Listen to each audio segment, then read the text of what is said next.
Render tiles, part 1. Let's get into it. We have disallowed monkey wrench macros right here.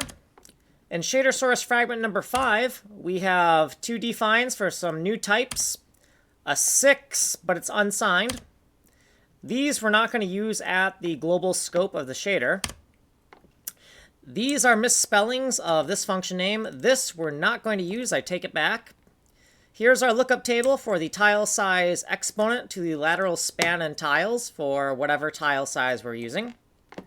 This is the function we're working on. It takes a layer and it spits out the correct composite color. It's going to take all of the tile information for a given layer, specified by the layer input here, and spit out the final normalized RGBA color. We need a sample point as well. So a sample point in a layer to get the final color. This is the output composite color right here. This is the output variable for this function. A whole bunch of variables that you can take time to read.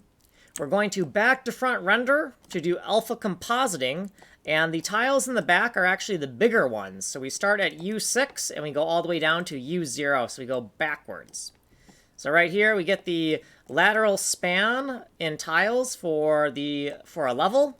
And then we take the global tile X, global tile Y, divide by that lateral span to get the hotel X and Y. And we're still working on this math. It's not all done yet. And then down here, we're sampling from the world map.